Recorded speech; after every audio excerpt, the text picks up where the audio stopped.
Comment une jeune femme, à peine âgée de 22 ans, peut-elle défier un cancer aussi impitoyable qu'inattendu? Comment parvient-elle à captiver des millions de téléspectateurs par sa présence lumineuse à l'écran? Peut-elle, contre toute attente, embrasser la maternité malgré les obstacles qui se dressent sur son chemin?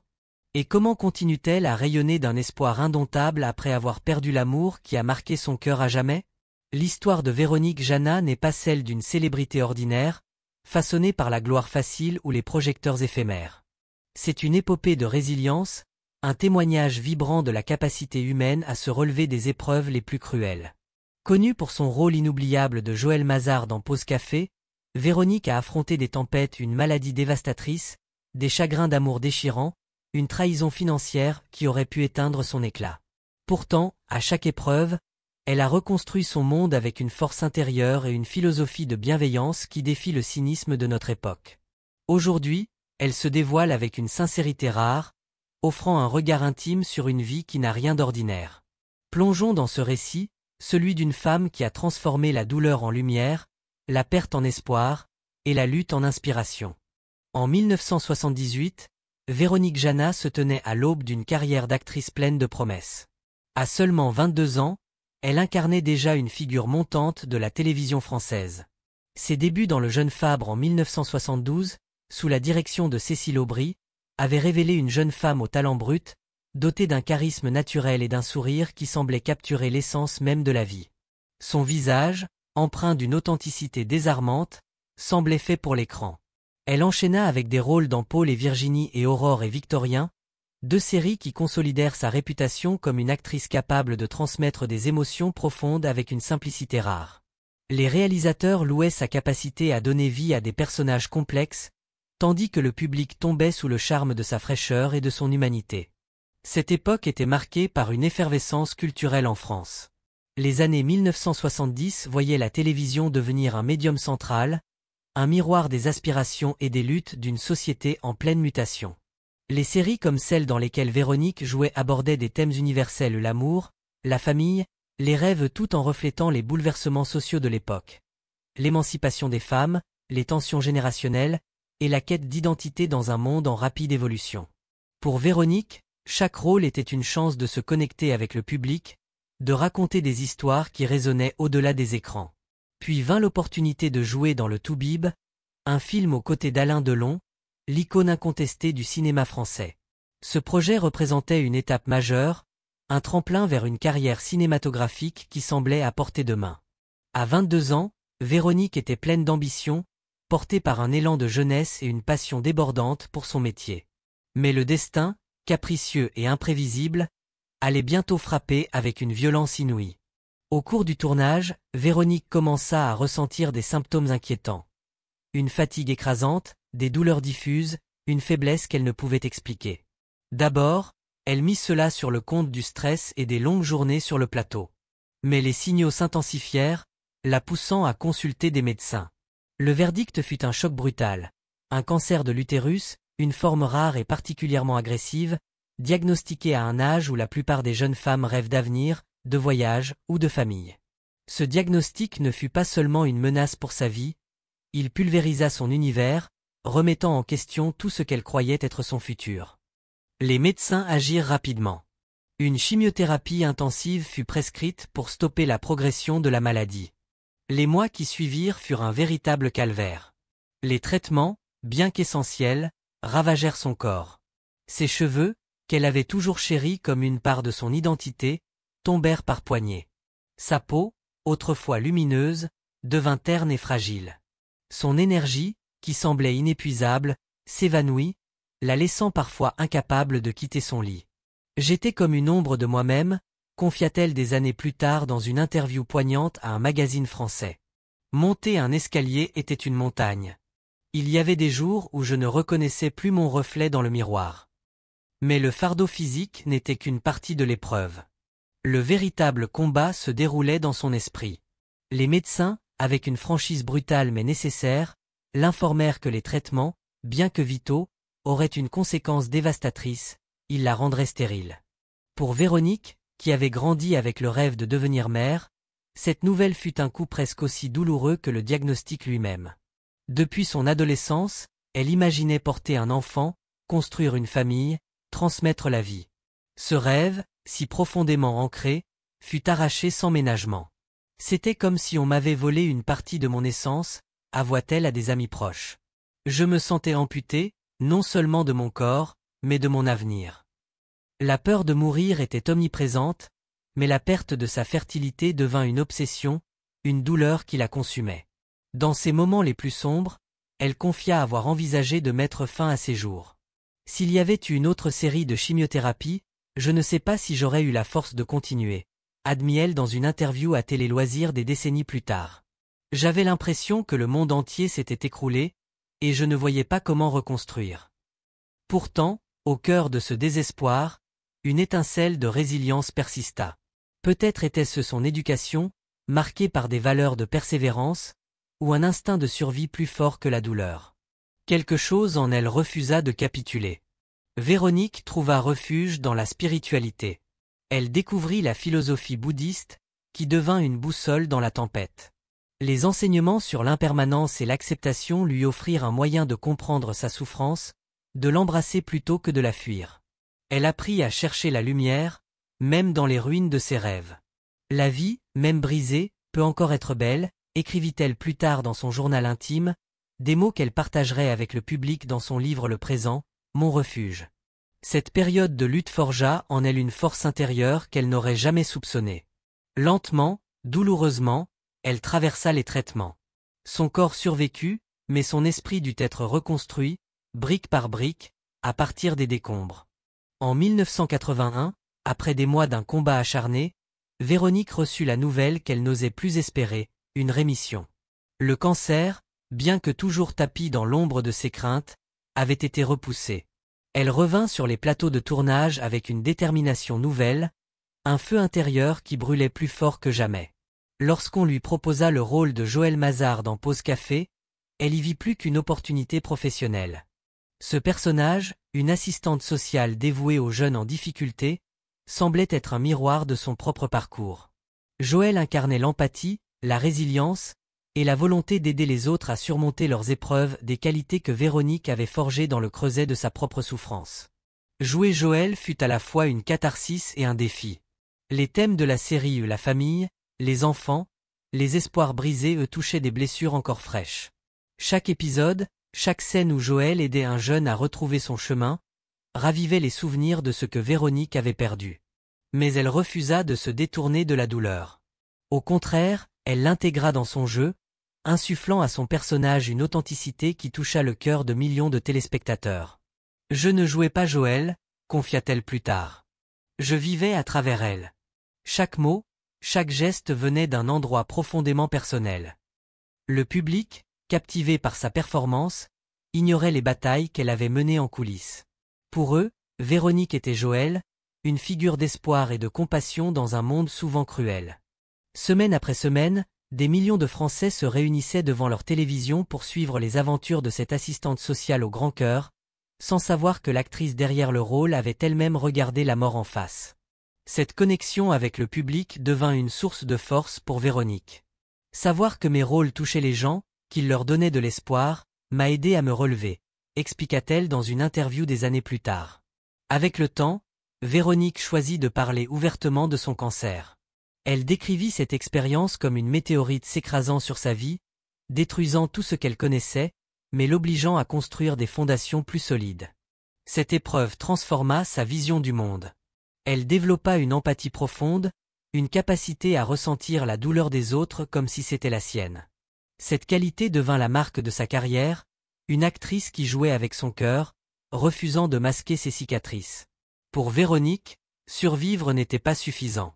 Elle voulait transformer sa douleur en un message, une mission d'espoir. Ainsi, elle devint une figure de résilience, inspirant des générations par son courage et sa lumière. Les années 1980 auraient pu être une décennie de gloire ininterrompue pour Véronique Jana. Pause Café la consacra comme l'une des actrices les plus aimées de France, et son visage ornait les couvertures des magazines. Mais derrière les sourires éclatants et les applaudissements, son cœur traversa des tempêtes qui auraient brisé des âmes moins résilientes. En 1980, un événement allait bouleverser sa vie à jamais. Lors d'un shooting photo pour un magazine automobile, elle rencontra Didier Pironi, un pilote de Formule 1 au charisme magnétique. Étoile montante de l'écurie Ferrari, Didier incarnait l'audace et la passion. Ce qui commença comme une collaboration professionnelle se transforma en une rencontre foudroyante. Entre eux, l'alchimie fut immédiate, un coup de foudre qui transcenda les convenances. Mais leur amour était interdit, Didier était marié, et leur relation dut naître dans l'ombre, tissée de rendez-vous clandestins et de moments volés loin des regards indiscrets. Malgré les complications et la culpabilité qui pesaient sur elle, Véronique décrivit cet amour comme le plus intense de sa vie. Didier, avec son énergie vibrante et son goût du risque, la fascinait autant qu'il l'effrayait. Leur relation, brûlante comme une flamme, les consuma entre 1980 et 1981. Ils s'accrochaient à chaque instant, comme si le temps leur était compté. Et, tragiquement, il l'était. En août 1982, lors d'une course à Hockenheim, en Allemagne, Didier fut victime d'un accident terrifiant. Sa voiture, lancée à pleine vitesse, s'écrasa, lui fracturant gravement les deux jambes. Cet accident mit fin à sa carrière de pilote, brisant ses rêves de gloire sur les circuits. Sans hésiter, Véronique mit sa propre carrière en pause pour être à ses côtés. Pendant des mois, elle l'accompagna à travers un parcours semé d'embûches, opérations chirurgicales, rééducation, douleurs physiques et émotionnelles.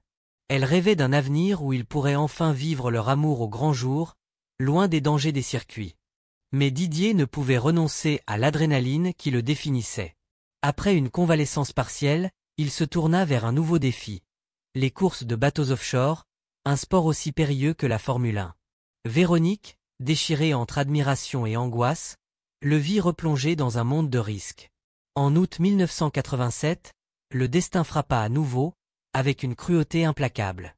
Lors d'une course près de l'île de White, le bateau de Didier chavira, et il perdit la vie. Véronique, qui croyait avoir surmonté le pire, fut anéantie. Une partie de moi s'est éteinte ce jour-là, confia-t-elle des années plus tard, la voix tremblante. Ce deuil laissa une blessure qui ne guérirait jamais complètement. Le choc émotionnel fut si intense qu'elle craignit une récidive de son cancer. Terrifiée par l'idée de revivre l'enfer de la chimiothérapie, elle se tourna vers des approches alternatives. Homéopathie, acupuncture, et un régime holistique rigoureux. Contre toute attente, son corps tint bon, mais son cœur portait le poids d'une perte incommensurable. Il lui fallut des années pour envisager d'aimer à nouveau. Puis, au milieu des années 1980, Laurent Voulzy entra dans sa vie. Chanteur célèbre, doté d'un talent musical exceptionnel et d'un esprit joueur, Laurent apporta une bouffée d'oxygène après tant de ténèbres. Leur rencontre, lors d'un événement artistique, fut marquée par une complicité immédiate. Laurent, avec son humour et sa poésie, ramena de la légèreté dans l'existence de Véronique. Leur duo, à la fois amoureux et artistique, captura l'imagination du public français. Pendant près d'une décennie, ils partagèrent une vie faite de rire, de créativité et de moments précieux. Mais leur relation, bien que profonde, ne résista pas aux différences fondamentales. Véronique, marquée par ses épreuves, aspirait à une stabilité, à un ancrage. Laurent, esprit libre et inspiré, vivait pour l'instant, fuyant la routine. Au début des années 1990, ils prirent la décision difficile mais respectueuse de se séparer. Il n'y eut ni scandale ni amertume, seulement une tendresse persistante. Laurent m'a redonné le goût de vivre, confia Véronique dans une interview. Il était comme une chanson, magnifique mais impossible à capturer pour toujours. Bien que la maladie ait volé à Véronique la possibilité d'avoir des enfants biologiques, elle refusa de renoncer à l'idée de maternité. Au milieu des années 2000, elle tourna son regard vers une cause plus grande qu'elle-même, les enfants tibétains en exil. En 2005, elle fonda Grain d'avenir, une association dédiée à soutenir leur éducation et à préserver leur héritage culturel. Ses voyages à Dharamsala, en Inde, au pied de l'Himalaya, lui ouvrirent les yeux sur les luttes de ses enfants, déracinés mais pleins d'espoir. C'est là qu'elle rencontra Migmar, une fillette de 8 ans dont le regard vif et la résilience silencieuse touchèrent son cœur. Leur connexion fut immédiate, comme si le destin les avait réunis. Véronique commença par parrainer Migmar, lui offrant un soutien financier et émotionnel à travers son association. Au fil des années, leur lien s'approfondit. Les appels téléphoniques devinrent des lettres, puis des séjours en France. Un été, Migmar, alors adolescente, refusa de repartir.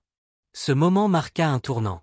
En 2013, à l'âge de 15 ans, Migmar fut officiellement adoptée par Véronique. Adopter une adolescente n'était pas un chemin facile. Migmar arrivait avec ses propres blessures, ses frustrations et ses rêves. Véronique décrivit cette expérience comme un tsunami d'amour et de défis. Ensemble, elles durent naviguer dans les complexités d'une nouvelle culture, d'une nouvelle langue, et d'une relation qui demandait patience et compréhension. Mais leur lien, forgé dans l'amour, s'avéra indestructible. Aujourd'hui, Migmar, âgée de 25 ans, est une jeune femme épanouie, passionnée par le cinéma et la narration. Sa chaîne YouTube, où elle partage ses histoires, est devenue un espace d'expression pour sa voix unique. Pour Véronique, cette maternité inattendue fut un miracle, une preuve que la famille se construit par le cœur, non par le sang. Perdre la possibilité d'avoir des enfants m'a appris à aimer plus grand, confia-t-elle. En 2019, une nouvelle épreuve frappa Véronique, une escroquerie financière orchestrée par Robert L., un Suisse charismatique qui avait monté une pyramide de Ponzi sophistiquée. Pendant 10 ans, il avait trompé environ 70 victimes, dont Véronique, en promettant des investissements sûrs et lucratifs.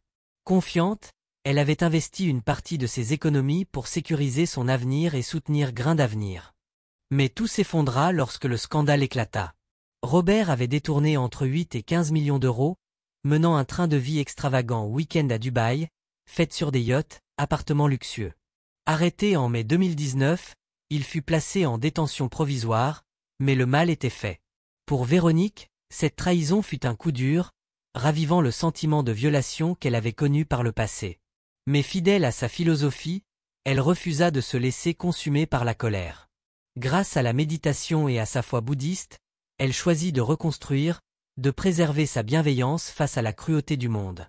Aujourd'hui, installée dans le Var, entourée de nature et de sa chienne Sheila, Véronique vit selon une philosophie simple mais puissante, qu'elle partage dans son livre Le Présent, Mon refuge.